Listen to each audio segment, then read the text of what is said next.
If you feel like you're doing everything you're supposed to do as a manager, but your team just still isn't performing the way you hoped, you are not alone. I have studied over 500 managers' struggles and built an entire report on the state of management in 2025, and this is what most managers find really hard at work, including some ways that we can fix it. But in this video, I'm not just going to list them, I'm going to review some real situations submitted by real managers in my community and show you exactly how to fix them step by step. Most videos stop at awareness, but I'm going to give you some stealable frameworks, the ones that I use with FTSE 100 teams and thousands of new managers across the world. Here's the good news: I've trained over 5,000 managers, played a key role in scaling and selling companies, and worked with teams across startups and corporates. And time again, I have seen the same thing. Once you spot the pattern, you can change the outcome. So in this video, I'm showing you how to recognize and fix these 5 mistakes in your managers or in yourself as a manager, and give your team the leadership they actually need. Okay, so the first message I'm going to review is from someone who is new in the middle management. This person is from the UK and their team is 6 people. I keep asking my team to meet deadlines, but they are still missing them. I don't want to micromanage, but nothing seems to change. Okay, so we need to talk about accountability here. So this person has essentially said that they have a lack of accountability or ownership in their team. And this really is one of those fundamental basic principles that we have to get right if we want our team to be high performing. So there's a couple of things I would suggest here. First, I need all managers to look internally at their sense of accountability. Are you meeting deadlines on time? Are you turning up to meetings on time? Are you an accountable human being? Because our team do as we do, they don't do as we say.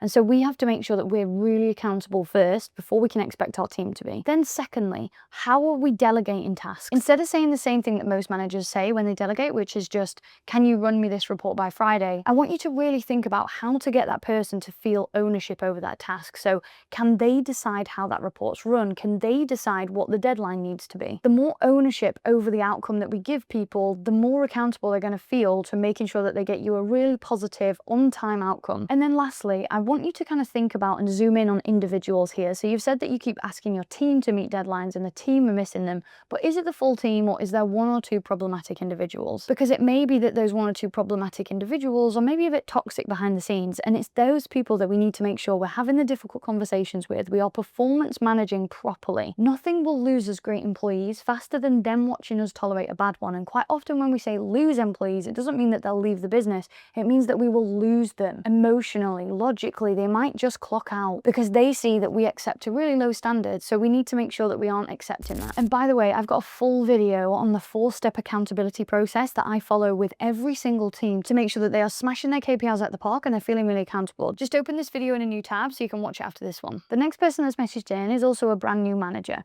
and they have said, I was promoted to lead my old team. I haven't said anything about the change. I'm trying to stay friendly, but people aren't respecting my role. This is a big one when we step up from being a peer to all of a sudden being a manager. And I know a lot of us have felt like this. I have definitely felt like this in the past. And when I originally, like when the first time this happened to me, I ignored it for months and months and just didn't say anything. The right thing to do, and what I've actually done since that's given me a lot of success in that role, is just to have those conversations really early on. So when you step up to manage that team, the people who were your ex-peers or friends before, just have the conversation with them to say something along the lines of, my role has changed, but I am still here to support and help you grow. You could set out some indication in that conversation of your values now you're their manager. So fairness, kindness, honesty, and just let them know that, you know, now you have this new role to step into and a couple of things may have to change. You may have to set more boundaries if you were their friend before, but you are ultimately there to help them achieve their goals. Have that conversation up front. I could not recommend that highly enough. What would you do in this situation? Have you ever been promoted into managing friends or old peers? Like, what's really worked for you? Let us know in the comments. The next struggle, and now this one comes from a manager who's been in a role for 6 years. Now, I have been in that 6-year mark before, and you still kind of feel like a new manager, even though you have got a good amount of experience behind your belt. Now, this person has said, my team is constantly asking me, what should I do next?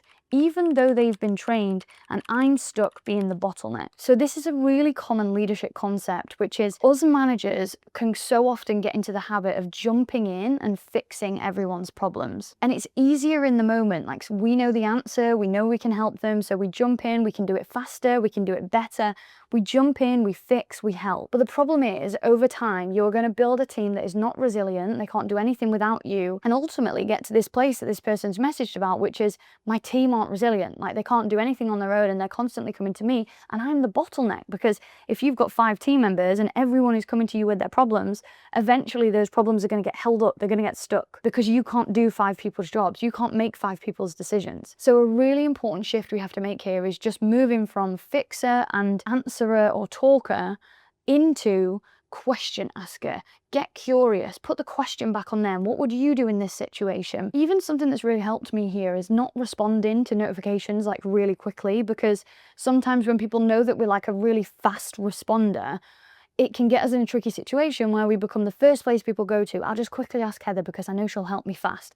But if we just slow down our responses, pull it back a bit, turn off notifications, don't answer emails as soon as they come in, people start to rely on us less to answer all their questions. Okay, this next manager struggle, I feel like we're all going to resonate with this one. Now, this is a manager, again, a brand new manager, who has said, I told someone she needed to be more organized, so they've given feedback. She shut down and now avoids me completely. So this begs a bigger question, in my opinion, which is, how to give feedback when someone takes it personally, or we're worried that someone's going to take it personally, or they just don't take it well. Now, something I've really learned over the years is that if we're too generic with feedback, so let's say, I need you to be more organized, or you're not very organized, it's very generic and it's quite hard for someone to take that on board and make any improvements. A way that we can really help to fix this is just to get so specific with feedback that there is no room for question or concern or argument. Even if it's something simple but really clear, such as, you know, you've been late to the last 14 meetings. Can I check in what's going on there? What's causing the issue?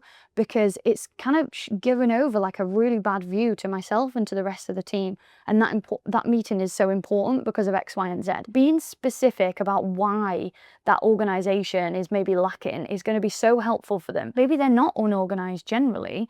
It's just that, you know, maybe they've got another meeting that's running over, or they don't see that meeting as important or a priority, and you can then have that discussion. And another important thing to do here, like if you have someone who you know is going to shut down or be quite conflicting when it comes to giving them feedback, I like to start a conversation by saying, look, I need to give you some feedback, and I want you to know that when I tell you this, it comes from a place of love and care. This is not me versus you, this is us versus the problem, and I'm telling you this because I believe you have room to grow here. And again, I've got a full video on how to give feedback to someone who takes it personally. Just click here if you want to go watch it. And then the final message, now this is one that I do really resonate with, is I have really bad imposter syndrome and I shut down in meetings with seniors. How can I get over this? Imposter syndrome is a really difficult one, especially when we're in the first few years of a management role, because you do see all these seniors who seem to have all this confidence, all this knowledge, and you just feel that sense of unease around them, you know, like, I don't have as much experience as you, so why should I speak loud? Or my opinion's not important because this person's in the room and I really trust and respect them. When it comes to imposter syndrome, the biggest shift I have ever made that has really helped me is just whatever you feel vulnerable about, whether it's your age, your inexperience. For me, it was things like my accent, being down south, I was the only northerner. Just know that those things, the things that you feel vulnerable and insecure about, are actually your superpowers. They are the reason you're in this role. If it's because you're inexperienced, like, we need managers from all different backgrounds, from all different levels of seniority, experience, age. We need that in an organization. There is just as much strength having those senior experienced managers as there is also having people who are newer into those roles. And you just need to lean into this idea of growth, not perfection. The aim of a manager is not to be perfect, to know every answer, to say the right thing all the time. A great manager is just committed to learning, asking the right questions, giving support, and stepping out of the way to shine a spotlight on other people. What is your biggest struggle in your management role right now? Drop it in the comments and we'll review it in the next video. Make sure you subscribe to this channel because we drop leadership videos every single week for new managers, so subscribe so you do not miss them.